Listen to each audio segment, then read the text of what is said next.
And we are live. Hello, everybody. Welcome. Welcome to BA Trade TV, day 8 of the trade period for the AFL. It is the home stretch. It is Monday, the 13th of October, 2025. We've only got a few more nights, and then the story ends, and we have clarity around our club, who's going to be there, who's not going to be there. And so tonight, we're going to go through all the relevant bits and pieces of news. I've got a returning Joe, who was with us last week. Hello, mate. Good to be here again. And Paolo, he's back on a Monday night. Good to be back. Hope you're well. Hope everyone in the chat's well. Not going to lie, I was, I thought get a big crew tonight. I thought there'd be a lot of news happening, but no, it wasn't to be. It's just a little development in the last half an hour. A potential trade, Charlie Curnow to Sydney, but we'll delve into that as we go on, I suppose. We will. I did get Joe's thoughts on trade period overall last week. Paul, how do you absorb what you've been seeing? A lot of movement, more so than I think I can remember in a little while, to be frank. And is that maybe because this year's draft is a little shallow, so people are looking more towards ready-mades, and there are a few big names that are requesting trades, whether that's publicly or privately, that we might not have expected into the start of this year, but I think it's definitely been one of the busiest trade periods we've had for quite some time. It feels like that saying, oh, the year's gone quick, hasn't it? But this actually feels like it's one of the bigger ones we've had for quite a while. And the names as well. It's not like second and third rounders are just being swapped and picked for depth. These are proper stalwarts of clubs who have been at their clubs for over a decade. So fascinating times over the next 48 hours ahead, gentlemen. Is this the change that you thought you would see when we were all waiting for the season to end? Is it enough? Yeah, I thought it'd be quite extensive, but and as I've said before, we can't really judge much until acquisitions and the final list is in the first day of preseason, and when we actually, as silly as it may sound, it's probably maybe halfway through April next year, we'll get a guide on what it all means. I think it's a waiting game now. All right. I'm going to lob you guys some news, and I'm going to get some reactions from both of you. That's Joe, right. First piece of news I'm going to lob your way. And I don't know if everyone watching has seen or read this because it's only just become available on Inside Trading, but Harry Charlson and Francis Evans are going to be kept on the rookie list for 2026. Thoughts? I know Frankie had a little cameo at the end of the year as the 6th highest rated player in the comp in the last month, but I think it's fair. Charlson, yes, makes sense. I like it. I do like it. I think in the past, our club probably would have jumped at Frankie's form and maybe offered him a 2 or 3 year extension, thinking that's a small forward we need. Charlson obviously haven't seen too much of just yet, so I know he's developing nicely in the VFL, coming along, but still young as a key defender. But yeah, I like it. It's New Carlton. It's not. We're not jumping at shadows these days with a lot of things, which is nice to see. Paul, you watched much of Harry Charlson in the VFL this year? Yeah, I was very impressed with his second half of the season. He's a medium-sized defender. He's a really, really nice user. He's a tough bugger as well. He's not really, I wouldn't say he's your lockdown type. I think what was fascinating with his form towards the sort of halfway point in the back end of 2025 was the way in which he won the ball and got us moving forward as well. So, again, I'm not too sure what the pressure of the elite level will do to a player like him, but there are some good signs there. I think he's got a bit of talent. I think we might have found one there, to be quite frank. He's definitely one to watch early in 2026. I like what I see. And look, there's no reason to take him off the rookie list. He didn't get a game last season, and we've got some blokes obviously coming back from long-term injuries who were placed on that long-term inactive list last season. So, and we've got to fill some list spots as well. So I think it's understandable. I was at the VFL game this year when we played against the Brisbane Lions. I reckon the Lions would have had about at least 12 to 13 AFL listed players that day. Yeah, they did. Yeah. And I remember him standing out of all of them. And, Jordan Boyd played that day. I think Blake Acres played that day as well. And I remember watching Was that Harry an overcast day? Yeah, grey. Grey is all hell. Was that the day when Ben Campo got suspended? That's when he shoved, what's his name? Devon Robertson? Yes, that's right. Yeah. And you could hear the collision. Yeah. So a little bit of news there. So Charleston and Evans will stay at Carlton on the rookie list. Paul, Buku Karmas. What's going on? Can't get a deal done. I get an inkling that when we might have to manufacture a pick in this year's draft to please the Bulldogs. What that looks like, it may involve the swap with Curnow, so they send us a few things, and then maybe we try to nab one of their later picks. We're going to have to try and nab a pick, and I'd written this down. We're going to have to try and nab a pick, I think, in between 30 and 40 in this year's draft to potentially get it done. How we do that, I've looked at a few possibilities. It may involve Sydney. We may need to get another club involved as well. So I think the whole Curnow to Sydney deal, once that goes through, I think you're going to see a flow-on effect of basically everything else. So a future third for Karma seems a bit unders. Does it seem a little bit unders? Probably is, but they had 41 and they knocked it back. And don't forget as well, he was in and out of that team too. So is he really properly valued by the Bulldogs? And they had no key defenders back there last season as well, and he still couldn't get a stiff in down that back line. So I think it's Austin maybe giving the middle finger after 41. Maybe.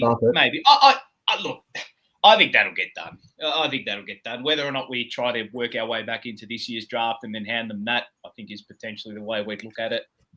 Do you think if he comes in, he's a forward or a defender? Because my understanding is, and from what I've seen from him, he seems a better fit forward half rather than down back. I would suggest he would start off as a defender, just given the fact that Silvani is out and McGovern seems to be on the outer as well. So I think that whole scenario around Karmas is, if Buku Karmas comes in, he will be pitted as a defender early just because of what we're going to lose. If he doesn't come in, then you may see McGovern get the 1 year deal. And that's maybe why I get an inkling into why they've told Mitch McGovern to just wait until after the trade period. Because if we don't get a guy like Karmas, you're probably going to be offered a rookie spot or 1 year deal. If not, then you won't be offered a deal. That's how I see it. I think he's going to be pitted as a defender. Plus, too, we've got some. I know Harry Dean's been very impressive in his Coates Talent League season, but he's still raw. Farrell's gone down. We've lost Silvani. I think bringing in Karmas makes sense into that back line. And Kemp showed that he could play up forward last season as well before he did his Achilles. So I think Kemp's got that second or third spot down pat up forward for next season should he come back fit. Fair. I always looked at him as insurance for Kemp. It could be. And I'm just looking at his year, right? It's really curious. So he starts behind the ball in the AFL, plays most of the year, gets to round 14, he gets subbed out. Round 15, he starts as the sub. Round 16, he also starts as a sub. And then he goes to the VFL and plays forward and kicks 16 goals in 5 matches to finish off the season. So averages 3 goals a game in the VFL. I know it's the VFL. So, I mean, there were a couple of games here where, he played further up the ground, played on the wing, one of these games here where he kicked 3. So he's just versatile. I mean, he kicked 13 goals here in 8 games, across 8 games, between round 8 to round 16 for the Dogs. It's why I sort of asked, that's a decent return, right, for a what could be a third string, almost Mm. fourth string forward or insurance. Like, I know we're light on for defenders, particularly if Gov is on the adder and without O'Farrell next year. But I don't know. It just seems that we've seen Kemp down back, and I'm just kind of thinking whether or not that's the switch, right? Maybe the players to bring Karmas in, so you've got Kemp as that second tall, third tall, like he was playing prior to being switched forward. I'm not sure. Not sure. Well, this is the sort of the paper trail. This was last week. Buku Karmas has requested a trade to Carlton. What would you be looking at in return for a player of Buku's ability? Oh, look, we've had initial talks with Carlton, and again, it's not something that there's much value in commenting on publicly, but Buku is a contracted player with the Western Bulldogs who provides us depth in an area of the ground where we clearly need it and we want to preserve our depth. So for Buku to leave, it's going to have to be a pick that that reflects his value not only in the marketplace as a contracted player, but to us specifically as a club that has ambitions next year and needs and values his services. So that was last week. Then this week it was said, end of last week, I think it was said that we had offered the pick 40, which became 41 to the Dogs for him. Didn't get it done. The next day, before you know it, we're using that pick for Campbell Chesser. Then today, Riley Beveridge reported that Carlton offered a future third. Mm-hmm. Can't be that hard, can it? Can't be that complicated a deal. Well, I mean, the Bulldogs will lose a bit of depth if they're not going to go and get anyone else. But if he's requested a trade, I think the writing would suggest that he's not really part of their plans early next season. So the fact that he couldn't get a game with that type of backline, I don't know, he got pitted as a forward, but he couldn't get a game at the end of the year. And what's his contract worth? How long's he contracted till? Is it end of next season? Yeah, I reckon it is. Buku Karmas. Until 2026. So he's got 1 year left. The future third is maybe a little bit of unders, but if they couldn't get it done with pick 41, geez, like I said, it's probably got to be a pick in between 30 to 40. But if they're not going to accept something like 35, 36, 37, you'd almost just leave it on the table and give McGovern 1 more year, wouldn't you? And is that not what would happen? McGovern's probably our insurance policy. He's not. With all due respect, he's not the greatest insurance policy ever, but I actually feel like Gov will be on the list regardless, and I think maybe we're playing a little bit of bad cop with him just to maybe scare him a bit into thinking, if you don't pull your finger out, that's kind of where you're at, and it might just kick him into gear next year as as a backup. Because if you look at if you look at our key defensive stocks, I'm just not convinced on it whatsoever going into next year if Gov isn't in there, regardless of who comes in at this point. I think it's way too thin. I think that's 1 or 2 key injuries away from just absolutely floodgates opening every other week. But isn't it the case for every team? Key position defense, No, not when we're already as thin as what we are. Like Haynes, I don't even look at as a key position, right? So Haynes isn't one. Dean, barely. You can barely call him that at his height, right? You got Weeders. If you're playing Kemp forward, he's not there. Sauce is gone. All right, Newman comes in, he's another general defender. But and then because there's no O'Farrell next year, you've got nothing, really. If Haynes goes down, for instance, or if Buku comes in and he's playing as a defender and he goes down, I just think I agree with that. They have to stay fit, but I don't personally, we don't get Karmas and we don't sign McGovern. I'm not. Well, I'll put it to you. Say, would you rather delist Rob Monahan or Matt Duffy before McGovern next year at this point? Well, I think those boys are category B. Yeah. Oh, they're still? Yes, correct. Okay. International recruits. Yeah. Okay. I'm not too perturbed by our key defensive stocks, to be honest. We've got, I don't know if Farrell's done his knee, so that's not great, but Wiedering, Haynes, I don't know. I know he's not. I know people are going to roll their eyes. You've got Young there as well as a break glass in case of emergency. I know that people are going to, but he's No, there. it's true. He does. Like ZFC's Lewis Young exists. He does. So this is what I'll say, right, on the whole key defensive. I'm not, for me, if we sign someone in that key defensive post, or if we sign Karmas or McGovern, okay. If we don't, I don't care, because it just means that I hope we prioritise another area, which personally I think the two areas we need to prioritise are midfield and forward. That's me. We've just lost our star ruckman, and we're probably about to lose our best key forward. So those are the areas I'm more concerned about it at the moment. Look, O'Farrell's unfortunate, but then there's also the argument that, okay, well, if you can't go and get a star midfielder or star key forward or a star forward, well, you've got to bolster the other end of the ground, don't you? That's the edge you're probably going to have to look at this season. So, look, again, I'm not too fussed with regards to key defensive stocks. For me, it's what's happening further up the ground that I'm more concerned about, medium term and long term, which needs to be fixed. Hey Tez, if you want to get really angry, yeah, just go have a look at Tom Morris's tweet from 6:03 p.m. I know. Why do you wind me up? Why do You, you have to wind me up? Oh, you're gonna love this one. What's Tom done now? Look at a smile on his face. Oh, this is actually great. Mate. This is great stuff right here. I'll share it. I'll tell you. Oh no, what's happening? I'll tell you what. Damn, I'm sharing my screen now. So, Kerno on Channel 9. Oh, he's not, is he? You fucking. Oh, I tell you what. I tell you what. I've got a bit to say about this, mind you. I've got a lot to say about it. That's it. Oi, you know what that is? Looking at your phone, that's a judge's. Yeah.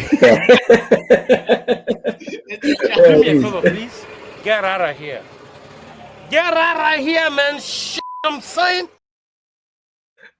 Like, they couldn't even work him around the back entry, anything. Fuck, man. Seriously. Come on. Deary me. Come on. I'll say this about that scenario, right? Before we actually focus on what we need to focus on. You've got, and we'll get to this shortly, you've got Sam Walsh, who's going to Qatar to better himself. You got Jagger Smith, who's going overseas to better himself. And you've got this bloke who wants to go to Sydney to, quote unquote, better himself. Who do you want as your leaders at a club, mate? No, so I look at that as one of those three doesn't fit. One of those three wants to better themselves. The other two want to better themselves.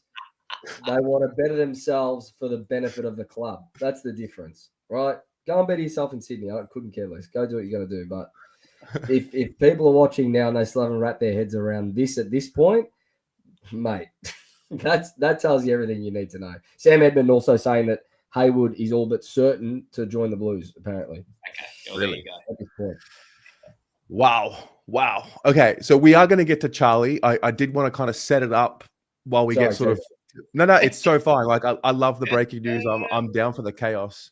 Vass, you've come in late. What's happening with Charlie? Mate, we'll get to Charlie because. Hey, Joey messaged me about an hour before we went on. He goes, quiet day. I said, no, what? It'll heat up this evening and tomorrow morning. Didn't I tell you, mate? You've got the DM, mate.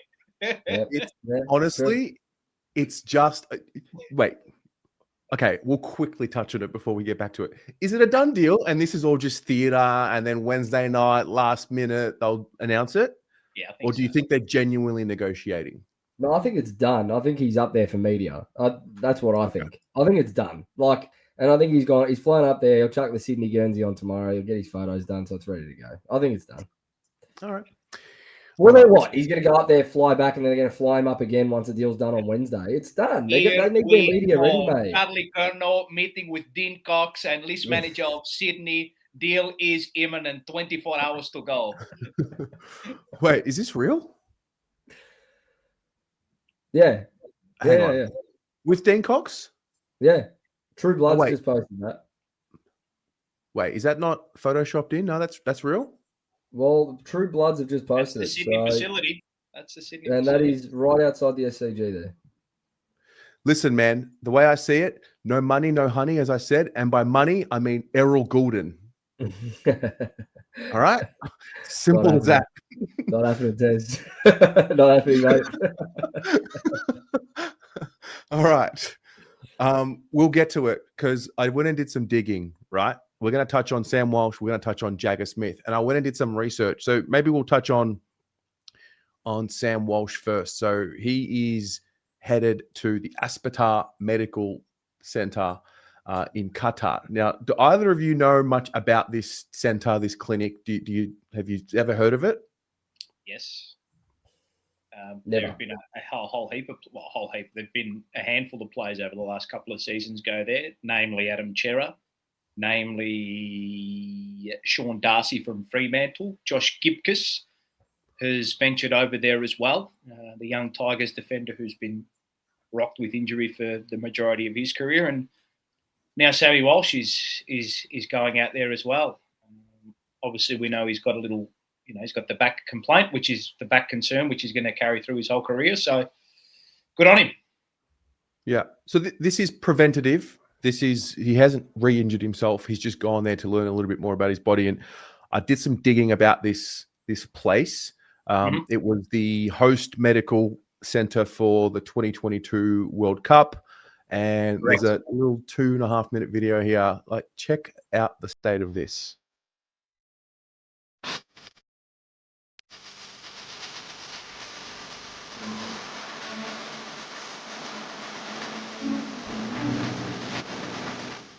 Assalamu alaikum.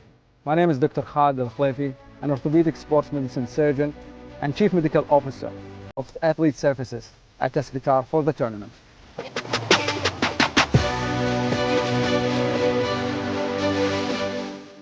Aspetar team is made up of 69 different nationalities, speaking 45 languages, with a huge range of specialities and accumulated expertise in sports medicine.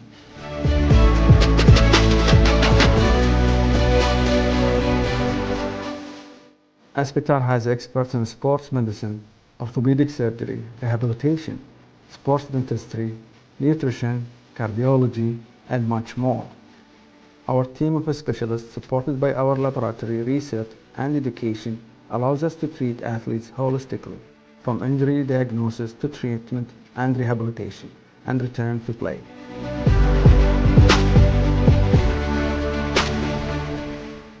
During sporting events, the whole Aspetar team is dedicated to providing the highest level of care of athletes, whether they are injured or simply want to reach their fullest potential. Additional volunteers will also be assisting staff in this during upcoming large-scale events to ensure that every athlete receives the best treatment. With everything under one roof, Aspetar really is one-stop shop for all things sports medicine related. We offer comprehensive management of sports-related injuries and illness and strive to meet the highest international standards obtainable. By combining best practices with the latest state-of-the-art technology, our experts provide athletes with total health, physical management, and performance strategies. As well as being equipped with the best in physiotherapy, rehabilitation, and fitness equipment, Aspetar is also home to such cutting-edge facilities as altitude dormitories for high-low training, a movement analysis laboratory and assessment center, hydrotherapy pools, recovery units, an environmental physiology laboratory for training and research, 4 state-of-the-art operating theaters, several centers of excellence, and a first-of-its-kind sports surgery training center. Aspetar is looking forward. Let me tell you now, the next time the Carlton Football Club try and say that we've got a world-class facility. Thank you. Took the words out of my mouth there. That is world-class. Correct. Yeah. When the best soccer players or football players in the world are going there, you know it's Ridgy Didge. We've got a fucking swimming pool and a sauna. I like. What do you reckon? You reckon it's a bit of a play as well, just to keep Walshy around?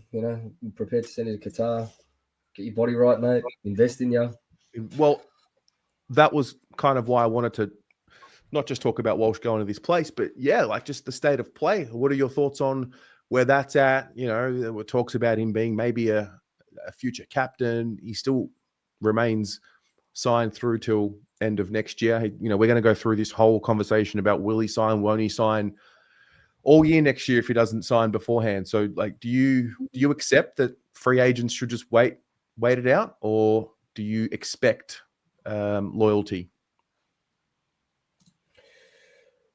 I don't think you can expect loyalty these days from anyone. I think it's nice if it's there, but I'm not expecting it. I think all you can do is do your best to show that player that you are chips in on them and their career, right? And on them as a person. And then it's up to them whether or not they want to chase whatever money's being thrown at them or listen to their player manager and get involved in talks with other clubs 4 years into a deal, or stick around, repay the faith, and hopefully deliver success. And I would hope Walsh's character is not that of another player that wants out at the moment, and that we see him stick around. I'm not too concerned on Walshy just yet. I think this is a big show of faith from this is a lot of investment, right? This is what people are going to understand. When you send players to facilities like this overseas, it is a big investment from the club, monetary, time, there's a lot that goes into that process, right? So you're basically saying to Sam, as you did with Ches, we believe in you that much that we want to give you every chance to get your body right. And with that, unspoken, you would hope that they repay the faith. So not too concerned yet. I'll be concerned if he hasn't signed before round 1 is when I'll start to get concerned. Paul, do you have a thought on that? Yeah, nothing to worry about. He'll stay long term, and it'll probably be done before the season starts. So nothing to stress over. Beautiful. Oh, may as well just, interrupt this broadcast for another Charlie Curnow sighting. Here we go, guys. Ready? Oh, what's happened now? There we go. There we go. Video, surely. Yeah. Jesus. They knew about that, didn't they? Is that maybe the player agent just dropping a bit of info and making sure that the cameras are definitely there? In the Swans facilities. I guess so. Just have a look around and see what happens. So, I can't wait. Are you? I don't know. Yeah, we're pretty keen to have a look around. So we'll wait and see. Be nice to get up here just today. So. Are you still hopeful of a move in the next couple of days? There's a fair bit to play out, so I'm not too sure. But we'll see what happens. It'd be good. Jersey. Fuck, man, that just pisses me off. Jersey. Nah, really, seeing him say that now, that really gives me the shits. It's like, that's got my blood boiling. Genuinely, mate, that has got my blood boiling, mate. My God.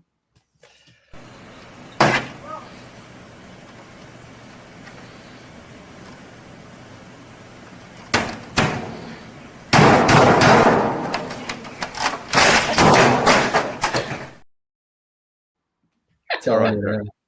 I'm close. Wow, it's a real will this bind us as a supporter base? Do you think?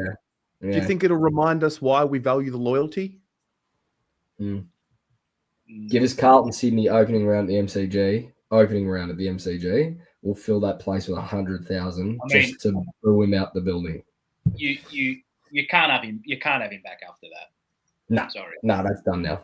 Done completely. If there was any doubt, which there shouldn't have been, that is done. Do you know what? It's not even out of we want to win the trade, and if you stand for something, you take unders for the deal just to prove a point. Now,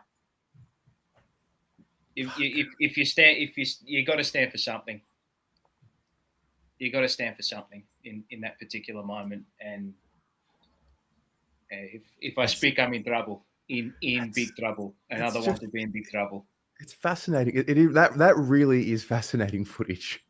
That looks like a whole, and not the rumor is the story is that it's all been player agent driven, and I think everybody knows that. But have you ever seen? I can't remember the last time a camera crew and a TV crew has been ready for the arrival of an opposition player to tour a club. No. They were ready. They knew he was coming. Yep. Yeah. And he didn't try and hide. He didn't try and hide. Went through the front door. So someone's obviously been informed. Yeah, that's just that there. That's made me sick. That has genuinely made me sick to my stomach. Not. It's not sickening in the sense of like, oh, we're going to lose him. It just makes me sick to see him with that smile on his face, walking into the Swans facility after trying to lie to us and convincing Terry that he was staying. I believed him, man. You know what's worse? I fucking believed him and defended him as well, man. I defended that man. I did. I went defense first. Fuck off, Charlie. That's bullshit. He lied to me. Sickening. He wrote that article, man, in February and said, we just have to win it. And, you know, there's an unspoken pact. And, you know, if anyone was to leave, whatever. I believed him. Kill me. Did we miss a trick? See, and this is where I think us as a club, it just doesn't, like, what do we stand for in season? Because there was a whole lot going on in season. Why didn't we make a move in season and say, mate, okay, well, you want to go? There's a bench. Well, this is what's tricky because, like, you know, clearly things were breaking down. They were clearly trying to hold together the broken glass all year. Like, they knew De Koning was gone. Maybe they were trying to convince him. They knew Silvani was cracking the shits, maybe trying to just hold it all together. Kerno was clearly in and out, on and off. So maybe they were just trying to hold it together and fight it out. And then, it's we know we didn't want to play earlier in the year, and the coach or coaches may have had something to say about that and picked him anyway. So did the coaches and the club handle the situation with the individual as best as they could? I think not. And that was a big bugbear of mine going into the season. How do the coaches manage the dressing room? And they clearly managed it terribly because of what happened on the field and now what's being unveiled and revealed when the season is done and coming to an end, and the actions of players at the end of the season. So a whole heap of coaches have been moved on. Hopefully it's, you know, everybody can talk about, we've got to bring this player in and get that player into the club, and we've got to change the game plan and do all this with the game plan. You haven't got unity and morale in the dressing room and harmony, well, you got nothing, really. all right. I guess we'll just go straight to Charlie. Fuck it. When's the last time this happened at our club with a player of this stature? I'm not talking Fed because that doesn't count. Like, we pushed him out, right? I'm talking like Aaron a Hamill? player. Is this Aaron Hamill? Is this like Aaron Hamill-ish, or was it? Not really. No, Still I don't very really. young Aaron Hamill at that time of his career. Yeah. Was he not? Yeah. No. It's just genuinely disrespectful. Like that. Go all the way back to. You have to date all the way back to Jezelenko, really, for it to end in acrimony and for him to walk out on the club and there to be politics and it to end acrimoniously, which is not great. But see, even people mentioning Gibbs. Gibbs requested the trade, but he was happy to stay that year when they couldn't figure it out. And mind you, I'll tell you what, he had a blinder of a year the year that he ended up leaving. He was great. You probably have to date all the way back to Jezza, to be honest. Right. So I'm going to set this up. So firstly, Joe, is it a foregone conclusion? Is he going to be a Swan? Do both of you think he'll get to the Swans? Yeah. 100%. Yeah. Those of you in the chat, type a comment in the chat. Where do you think he's going? Because, I kind of set this up before we saw that footage. So is Geelong a chance at all? Can they do something miraculous? No. What miraculous? They don't want to give up, though. That's the thing, right? They don't want to part with miraculous. They want to keep their band together and not give us anything, really. So no, unless the sentiment changes from Andrew Mackey, not happening. Okay. There's a reason he's there. There's a reason he's there with 2 days to go, mate. Obviously, the Geelong scenario has been quashed. Geelong offered the best that they could. That was the best that they could offer Geelong without offering a player. that was the best that they could offer. So Okay. that's quash, and he'll end up at Sydney. And are we? And look, I haven't really been around the Carlton chat or the fan base on social media for a couple of weeks now, but are we potentially ignoring the fact that it reflects poorly on the club that he wants to leave? No. I mean, that's an important thing that I keep trying to remember. It's been missed in the general discussion within mainstream, and it's all about Charlie and Charlie and Charlie this and Charlie that. But sometimes good players want to be at good clubs.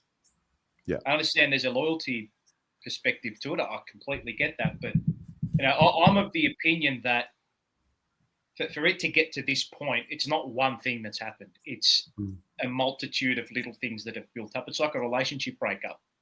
It's not just. It's never just one thing.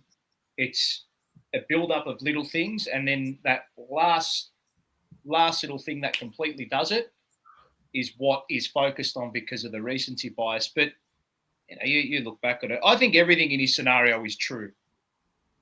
Should he have been a little more resilient? Should he have put up with it a little longer? It's been one really tricky year. Yes, right? Should he have given us a little more loyalty when we picked him up after drink driving? We dealt with all his knee injuries. We dealt with a few little off-field things, the ankle surgery and whatnot. Could he have given us a little more loyalty based on what we did for him in the past and the fact that as soon as his name gets called out on the screen, he's the only one he's the only player everybody shouts at, right? And then there's also a scenario that's true where the coaches should have managed him better. The medicos should have managed him better. So I think everything about his scenario is true, and that has built up to this. That's how I see it. The playing devil's advocate, right? If it is more a reflection on the club, or however you want to put it, then why don't we have 20 players seeking a trade?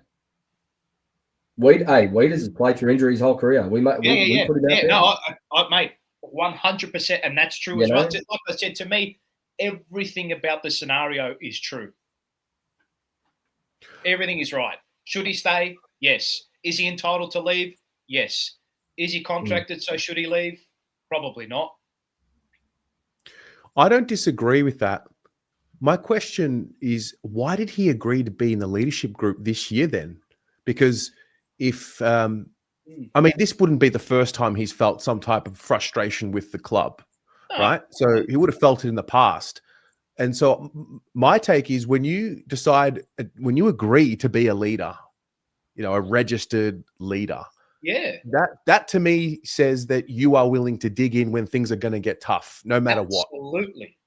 Absolutely. It's a great point you raised there. And I think, I know that there's also there's also a point with which you're going to get upset at your managers. You're going to get upset at your bosses. I mean, how many people, and you would know, Joey, Terry, everybody in the chat, you're at work, you're not really getting along with your boss, but you've got to do the job. You've got to do the job. I know you're smirking, Joey. It's happened many times in my career. Over the 10 years I've been in corporate, many times. Many times I've had to deal with that. You're there to do a job, aren't you?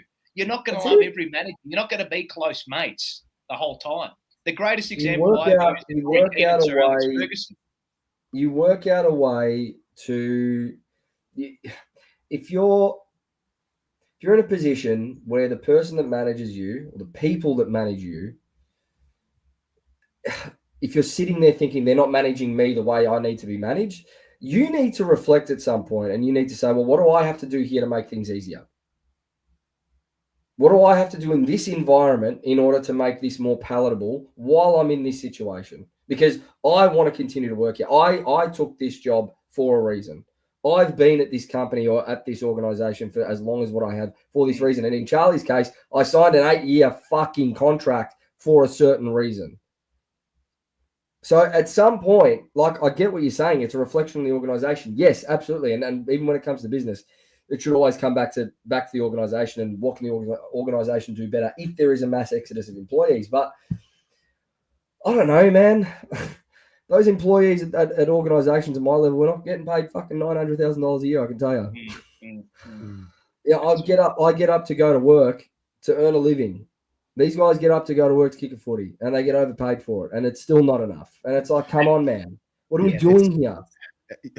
But you know what the other complex, I don't know if this makes it complex or simple. The other part to the story, like, I don't feel 100% traffic anti-Charlie. Like, if I was in his shoes and I see what went down this year and that idiots that are on the inside and some of the shit that went down, some of the people that walk around, the way they walk around, the way that they act, I kind of would want to distance myself from them too, because they're all a bunch of fuckwits, you know? Like, I kind of, like, I get it, but I also want him to be part of the solution because he decided to be a leader of the club, you know? So and on that, right? So agree 100%. But if we can see it from the outside over the past 2 months, how much this has already changed culturally and how our club is, how Graham Wright, how Chris Davies is speaking, how Voss is speaking, how Walsh is speaking, how these changes externally that we're perceiving not even being inside those four walls, right? And I've said many times, our guesses aren't that far off from the truth a lot of the time, right? And we've seen that time and again, right? So if we can see that from out here, then surely over the past couple of months, with the new blood coming in inside the four walls, Tez, like you're talking about, and with the new lens on how we're going to do things and what we want to do to breed success, surely at some point he's got to turn around and go, you know, I like this now. Let's give it a crack. Nah. And that's where it shits me, is because we can change so many things, right? We could continue to change things around Charlie, change this, make it a better environment for him, do this so that he feels, you know, more welcome, more comfort. Mate, at the end of the day, he was never going to stay, regardless of the change around him.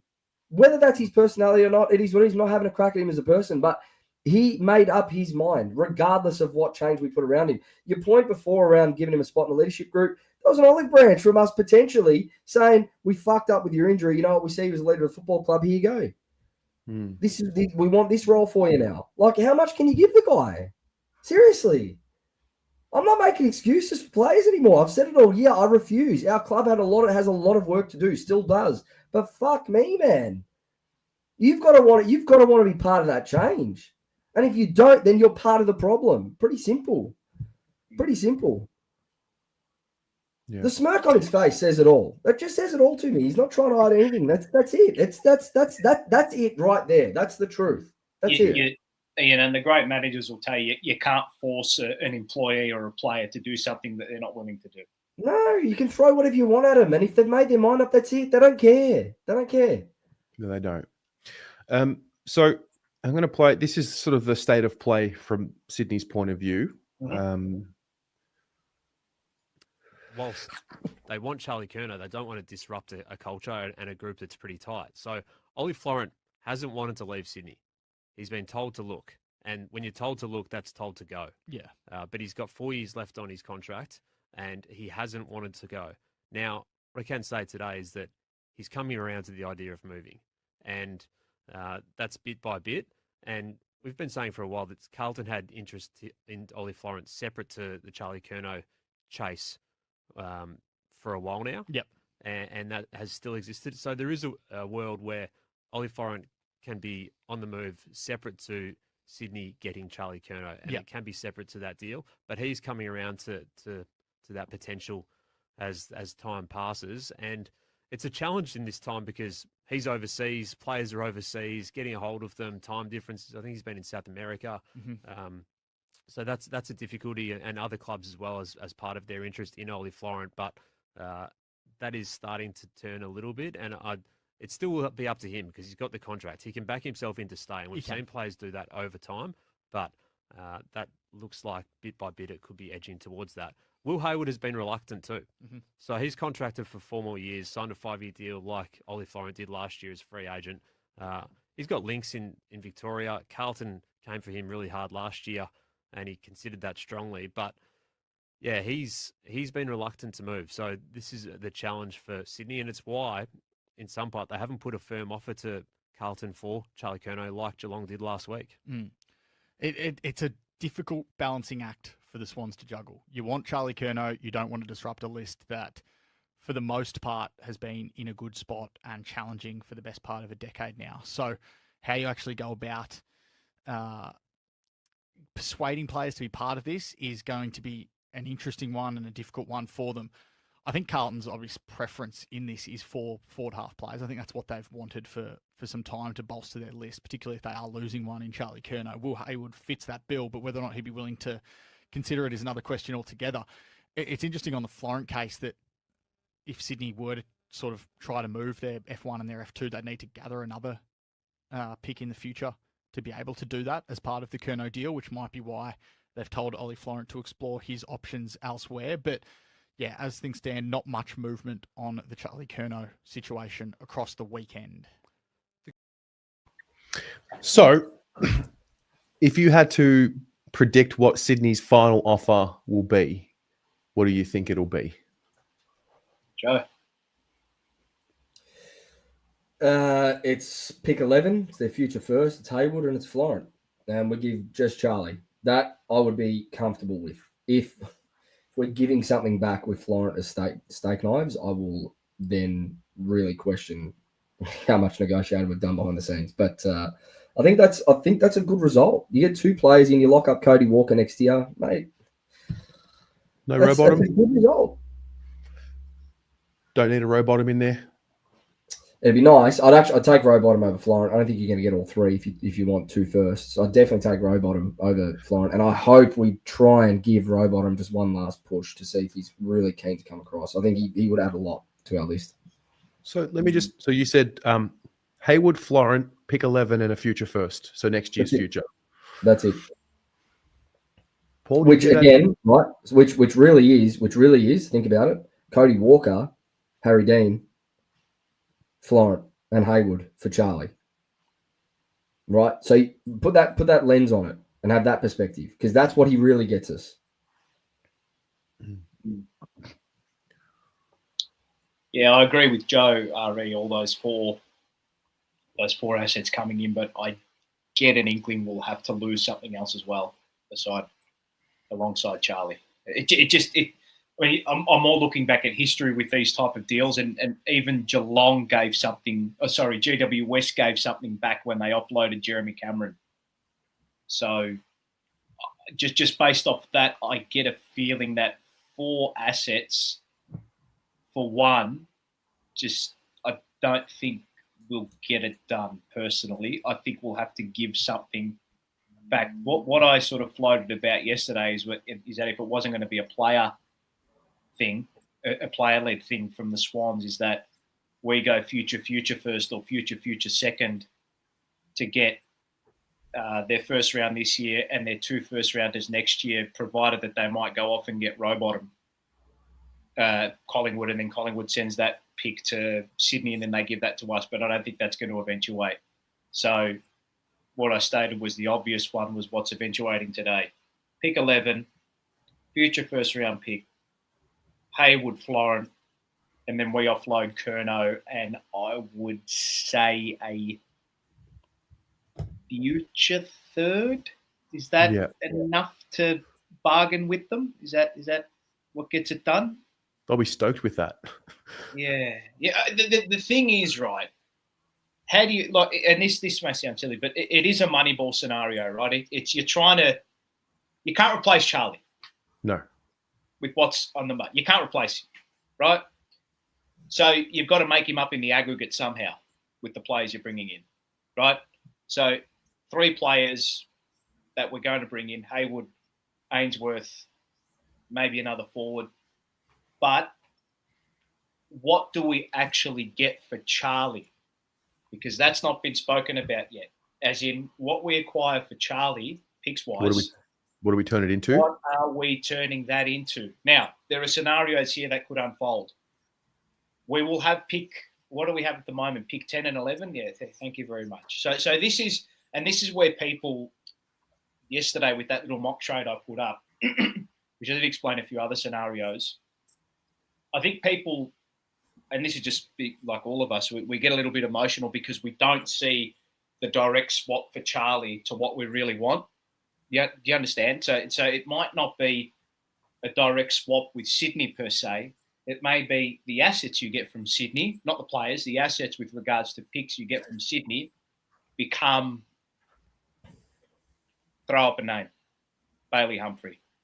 Do you hold off and go through a holding pattern and say, you know what, let's just sit tight with these picks for the time being. Let's get ourselves into next year and let's have a real crack at Butters, get Cody Walker, and then try to maybe move up the draft this year so you go and get Harry Dean? Or do you package pick 10 and 11 or whatever it may be and move up the draft and offer it to West Coast for their compo pick number 2? Yep. I don't know what that leads to. Or Richmond. I haven't gone down that rabbit hole yet, but that I think I was looking at the draft points, pick 10 and 11 combined to the points for pick 2, but I don't know how much West Coast value that compensation pick. If it's not West Coast, it's Richmond pick 3 or 4. And then you're there. You've still got a good kid at 3 or 4, right? Like I agree 100%. 100%. So yeah, there's a lot more than just. I think a lot of people look at the players getting back, right? Because that's the tangible part of the deal, right? That's what you know you're getting in, right? Correct. This gives us, and I said this a long time ago on this show, actually with you, Tez, when I came on way before trade period. It's like an episode I did a while back. This has been a golden opportunity for us to trade Charlie out now. His value is never going to be higher than right now in this moment. As of next year, hey.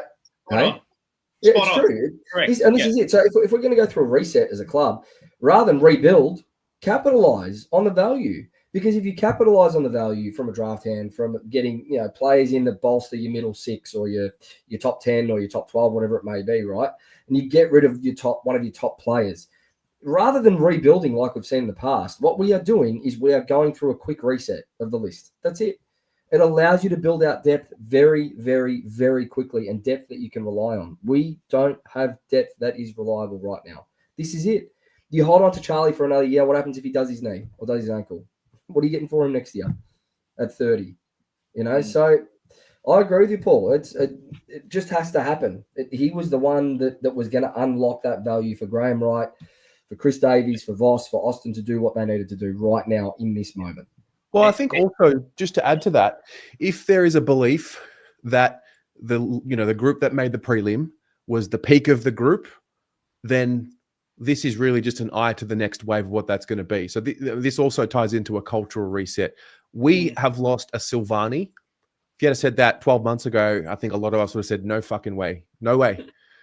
So a Silvani, Fabric, a De Koning. Was he Fabric? Yeah, we love Tom. But Kerno was obviously also like the talisman. He was the spiritual one. And, when he's up and about, he gets everyone going. So like in the space of one season, we've lost these 3 guys, in addition to Sam Doherty, in addition to other pieces. And, maybe we just need to, cop the L. Sometimes in life, you've got to be humbled and cop the L, and you've got to look. You can't hold on. And maybe that's what this is also a symbol of. We may very cop the L during this period because we may not be able to get in the uber talented, ready-made player with the picks that we get. I reckon there's still something. Of course there is, bro. Carlton, we're going to get after the big name, the big fish, mate. Of course there is. There's still something in the background, mate. If this deal gets done tomorrow, I reckon there's something there. Yeah, unless this deal goes to Wednesday. There's got to be something now. They have to try to look at something now to I don't want to say replace him, but to bring some elite talent in for what you've lost, because you've lost an elite talent and you're gaining a pretty good sale price for him, irrespective of the players. I'm talking the picks as well, right? And you've got to go and use that. Who that is on, it may be this year, it may be the end of next year. And this is where people, and we all get frustrated because we want us to be good next season, right? Yeah. This season coming. So in order for that to probably happen, you've got to go, bang, Kerno's out, bang, someone's in. And, Bailey Humphrey, Zach Butt, or whoever it may be, right?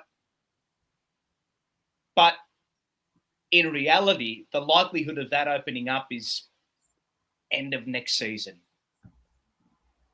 And that's the issue that I think a lot of people have, and where you go into next season, a gun key forward short, and you're thinking, geez, where are we going to get our goals from? Collingwood did it without gun key forwards. Let's be fair dinkum. How many gun key forwards do they have in their grand final year? Name them. None. True. How many did they have? The None. Lions in the final series, they lose. Well, they lose Danaher last year, and they lose Hipwood. That is not why long I ago. could not believe what they did, and that's why I'm just so impressed with what Logan Morris has done. And they had Gallup, it was his 5th or 6th game, whatever it was. So, and Hipwood was out, and you've got to find an edge. It looks as though we're trying to move towards that. And look, have we been forced into it? Probably, right? But even when you're forced into these scenarios, you have to make moves. Ainsworth, let's go through it, right? And I don't want to get sidetracked or push you for time or anything, but No, man, I've got all night. yeah, I mean, so the players let's count the players we've lost, right? So in the ruck scenario and the key forward scenario, we're weakened, right? That's as far as we know, based on the output that we've lost and the output we're getting in, Reedy compared to De Koning is a drop off. That's clear, right? Curnow compared to what we may bring in, because we don't know, there's going to be a drop off there. We assume to a certain point, but there may not be. So we lose Corey Durden. He's gone to Port Adelaide. We lose Chincotta. We lose a few others, but we gain Ainsworth. With all due respect, he's an upgrade, is he not? He is. Frankie Evans' form was okay. He's been okay. Say we bring in Karmas. Is he as good as, if not at an equivalent area to what Jack Silvani is? I mean, Jack Silvani's a decent footballer, but I mean, he's not above and beyond what Buku Karmas can provide. Or am I going mad? No, I agree. I mean, again, I'm not saying that we're winning the deal and Curnow leaving means that it's going to be amazing and 2026 is just going to be, everything's going to be great. We're going to have no injuries. We're going to make top 4 and everything's going to be rainbows and unicorns, right? It's not that. Comment. It's that comment from Max there that I like, and this is what I've been thinking about. I don't know if you can see it, Tez. Yeah. How like surely we've seen this, right? Hold on. So how often when Charlie and Harry have played together, have we sat there and gone, oh, that's it, we just need them to play together? Seriously. When we went on that run in 2023, Charlie was on his own. Harry was out. Well, we like to win the game on paper instead of on the field. Well, we like to look at the team list and be like, oh, the names. Mate, when you've got Harry Mackay and Charlie Curnow both standing in your forward line, how easy is it as a midfielder or a half forward to just bomb the ball and hope it lands on one of their heads? If you take one of them out, I'm telling you now, we have seen better ball movement when there's only one of them, because it has to be more targeted. There has to be patterns run. It has to be tailored for that specific key forward if you're going to get it to them. Otherwise, you look elsewhere. And it goes from being lazy to actually having to think and get a little bit creative. Like this is the thing that I'm not so worried about. Like I know everyone's saying, how's Hayward gonna kick 40 goals in our forward line with the way we move the ball, mate? He's got the. How's the ball going to move when Hayward's in the team if he's in the team? That's what I'm saying. He's got the forward line to himself. You get a better ball user like Ben, or more of a creative thinker and better executor in Ben Ainsworth that's coming into the forward 50 as well from pushing higher up the ground. Like, this is what I'm talking about. We have seen the same shit from this list for the last 6 or 7 years with the same fucking forward line. What's going to change if you keep Charlie? Really? It's in the same shit. We've seen it. We know the movie. We go into next year with Charlie and Harry as our two spearheads. What's going to change? We've seen it time and again, man. So I don't know. I'm not doom and gloom. I think this is an opportunity. It's not. It shouldn't be doom and gloom. This is an opportunity for our football club to reset in multiple ways. Multiple ways. We just have to get it right. And the mentality is what they've got to get right now. The unity and harmony first.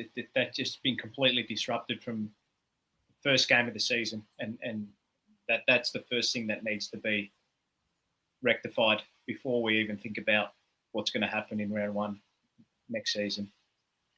Yeah. Have I got anything else on Charlie? Did that? Okay. I mean, we'll probably bring it back, but I just wanted to touch on one more thing, and that was our young man. Well, we're bringing in Jagger Smith this year with a year to work on his body and recover. Yep, touch wood. He is going to go and see Bill Knowles, who is a world-renowned. He's like a specialist in just functional movement. And so I went and did some digging. I wanted to find Bill Knowles' philosophy, and I wanted to try and understand why is he talked up so much and what is his way of doing. And I found 2 clips here. The first one is Ryan Pappenhausen from the Melbourne Storm talking about his time spent with him. And the second one is when he was working with Tom Trebojevic from Manly in the NRL. Yes. So I'll play these clips, and I mean, this helped me get into the mind of Bill Knowles. Maybe it'll do the same for you guys. He's been around for a while and sort of experienced different sports and different injuries. And I think the way he simplifies his rehab has been something that's really stood out to me. You sort of think it's going to be really complex, but I think the way he goes about it is just, all right, you got a knee injury, it's a knee injury. Let's go from there. And then if things aren't working, like if I'm a bit sore in the knee, he's got a very lateral thinking mentality, and you'll go down another path. And he's always got something on the go and always got something you can try. And like I said, you'll do something at the start of the session, you can't do it. We'll go down a different path, but we'll revisit at the end, and I'm actually able to do it. So he's just very intelligent, obviously very experienced, and very passionate. I think that's probably not a difference, but something that really stands out for him. He's really passionate, really engaging. There's sort of not one moment where I'm in the gym being like, oh, I'm doing this activity, or I'm got this coming up next. He keeps it really sort of high energy and exciting. How he attacks injuries. And this is you're here, in my opinion, a little bit, for an SMC program. Something must change. Yeah. You can't keep doing this. Yeah. Okay? How many? How many that are worth talking about? Not like a little grade 1, like tweaky, like it lasted a week. You can fight the little bills. So hang on. Yeah, 2019. Yep. Times 2. Yep. 2020 times 1. Okay. Yeah, 21 times 1. And the recent one. And now, 20. Just snuck that into 22. Yeah, and that's when I say related, not related, blah, blah, blah. Everything's related. Injury can cause a dimmer switch to drop on an athlete. And it can affect lots of different things. Now, that shoulder, guy lands on you. Really tough to do. MCL, if it's freaking full contact and you're being hung up, bam, it's right there. That's why I'm saying right? But these guys, and then it's a 2-week camp. Yeah. In 2 weeks, you can make really, really good changes, but you don't own those changes yet, okay? And then a lot of the change, they take a lot longer, like we said, almost a preseason. Okay? Well, after that.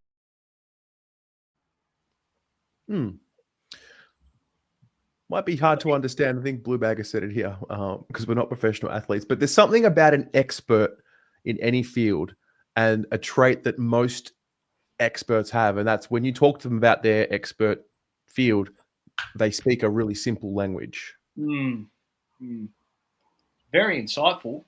You could see how positive he was about the scenario as well.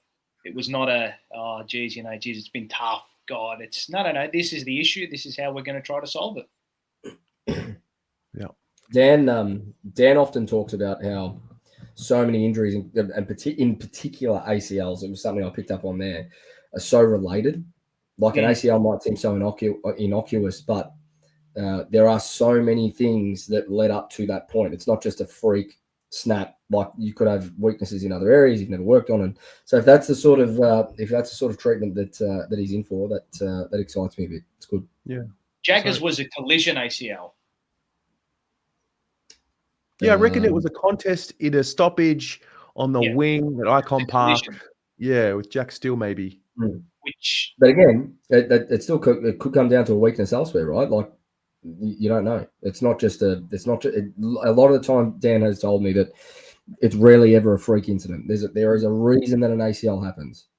for certain players. There's a reason why an MCL goes. There's a reason why it's a PCL. Regardless of the incident that it's in, it's a reason why it happened to that player and not another player that's been placed in that incident multiple times. There's probably 100 players that have had the same contact as Jagger this year in a very similar incident. Then the ACL didn't go. So it'll be interesting to see what comes out of that. I hope the club he opens up on it a little bit in terms of once the treatment's done, just so we get some insight into what was actually sort of what he went through over there, because that stuff there interests me a lot. Well, let's not rush him too. Nah. Done enough of that. Yeah. What's the? I mean, from what I've been reading, he's going to be ready from day one of preseason. They said integrated into full skills post Christmas, I believe, is the news. Look, we can rely on him. I think.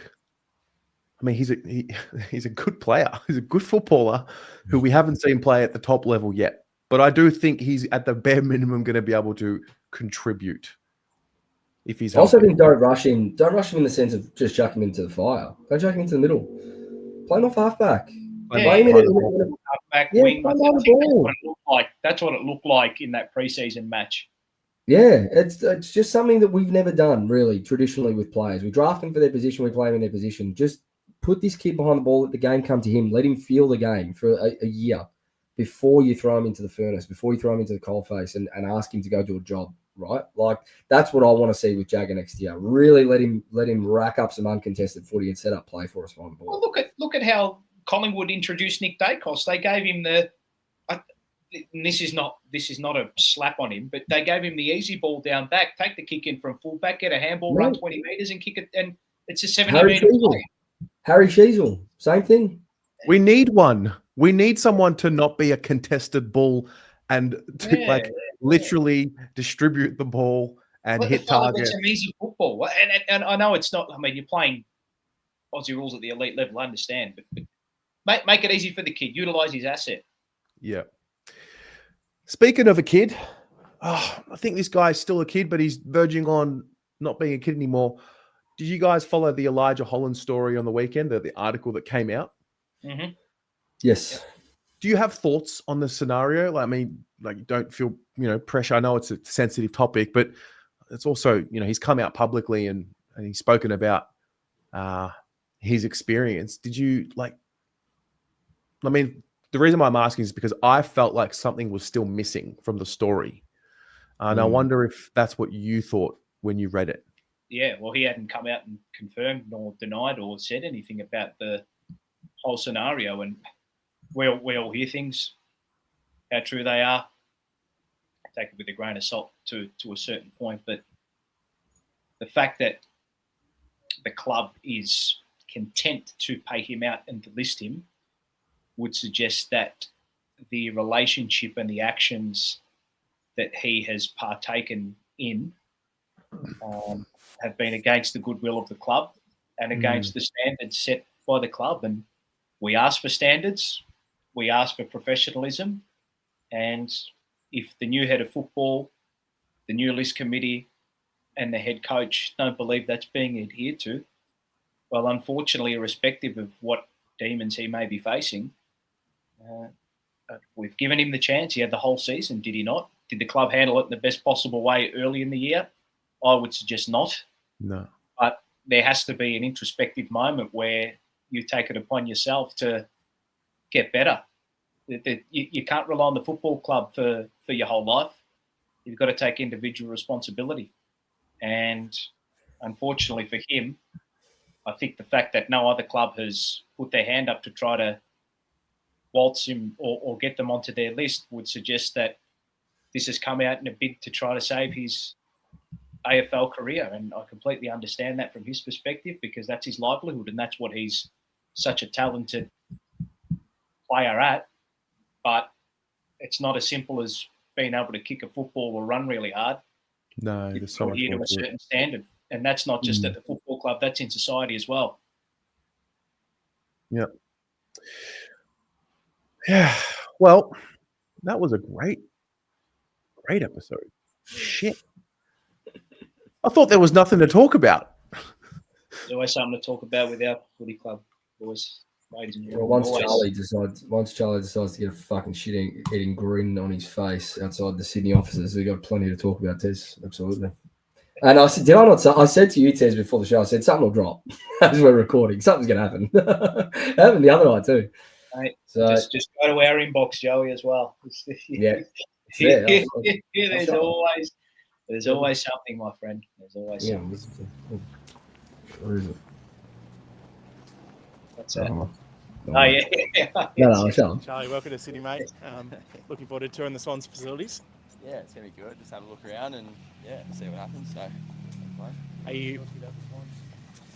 Oh, I don't know. Yeah, like, pretty keen to have a look around. So we'll wait and see. It's been nice to get up here just today. So. Are you still hopeful of a move in the next couple of days? Oh, there's a fair bit to play out, so I'm not too sure. But see what happens. It'd be good. It'll be good.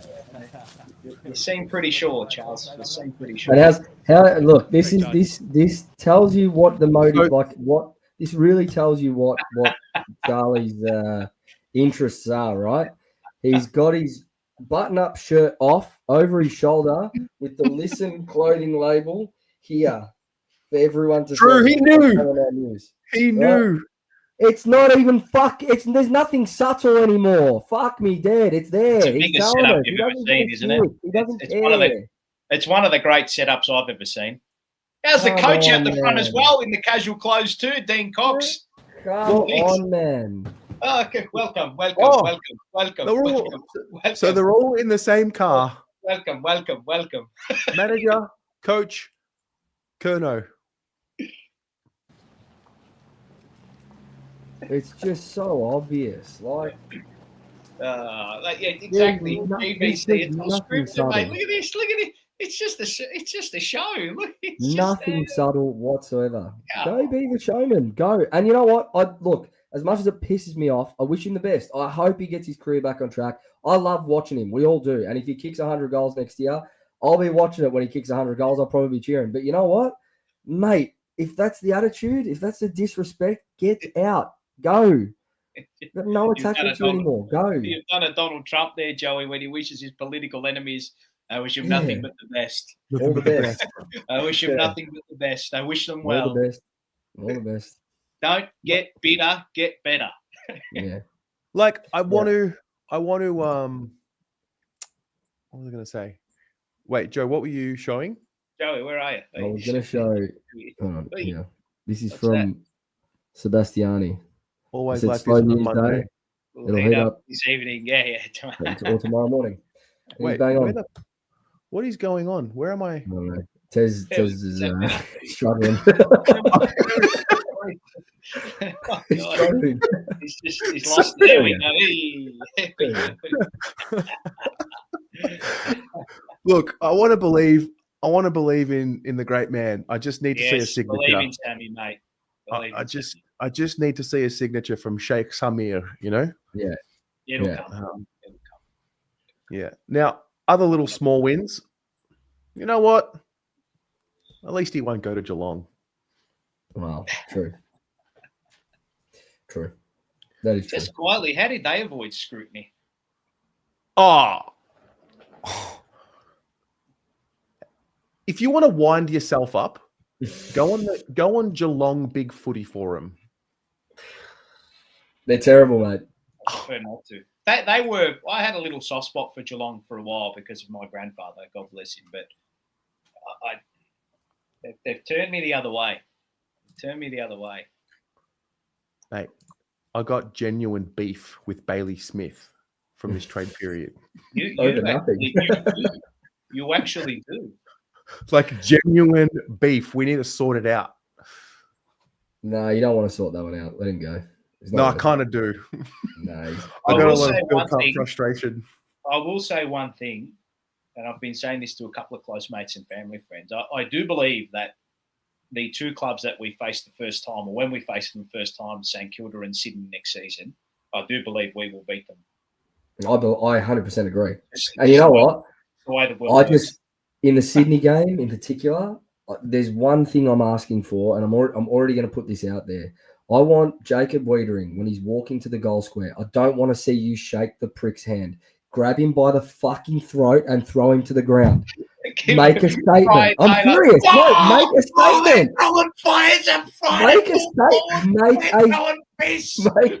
Make a statement. I'm serious. If you walk up to him, shake his hand, all smiles, it shows me nothing has changed. Make a statement for your club. It's nothing personal. It's just strictly business. True, Paul? It's nothing personal. It's just business. Right? It should be Alistair Lynch and Daryl Wakelin in the goal square. Mate, and I don't want to see when we come up against the Saints, Cripper's having a laugh with TDK because they're mates. No, go through him. Fucking hurt him. I just want to give a shout out to a man who came on here midway 2023. Yes. And he was sitting on an island by himself. And his name is Joel. And he said, Charlie is not a winner. Yeah, and he got roasted for it. Yeah. Hey, in the same breath, I'll give a massive shout out. I'm going to clip this and send it to him, to Jules' dad, Silvio. He has been saying for 2 years, watch him play. He's not a game winner. If he's not kicking goals, he's nothing, and we saw that this year. So good luck to him. Damn it. I got it wrong again. I defended the wrong bloke. Jesus. Well, what happens when you let the emotions get in the way? Actually, even better, Michael. I want Voss to go out there and just belt someone next year in the Swans game. Just hit someone. That's what I want to see. Voss goes up the birds. Gets him right. Exactly. Just pop that on the best player in the league. Exactly right.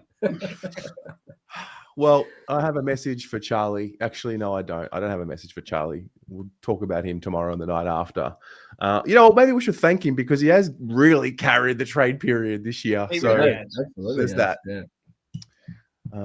Paul, what a fascinating game it's going to be when we front up against him first time next season. But what do you reckon the odds are that the AFL give him the game up in Sydney so he doesn't have to face the music? What are the odds? I can tell you now. We'll be going to the SCG. Yeah, but it's better than 100,000 at the G. It won't be because we played Sydney at the SCG this year, so they won't double up unless they give us 2 games there. If there's anything about that I've learned about the AFL this year is that nothing matters, Paul. That doesn't matter. It'll be a double up. No doubt. St Kilda and Sydney will be a double up. You can rest your bottom dollar on that. Oh yeah, that's just money making. It'll be a double up. It's like when LeBron returned to Cleveland. Do you remember that? Yep, I do. He's literally going to Miami. Yep, that's it. It is. It 100% is. Yeah. I know what your next piece of content work's going to be after that, Tez. There's going to be an AI filter on LeBron's face, taking my talents to South Beach. It'll be Charlie. I can see it. I'll let you do it. I'll share it. It's true. I'm sick of caring. I don't care anymore. They can all get fucked. This is what happens when Tez gets on with mate. Wait till January. When Tez gets on with me and you, Paul, this is where he gets to. He goes, "Oh fuck it, I don't care anymore." Yes. Wait till January. I'm here to tell you right now, we don't care. Let me tell you. We don't care. How's what he's Stephen A.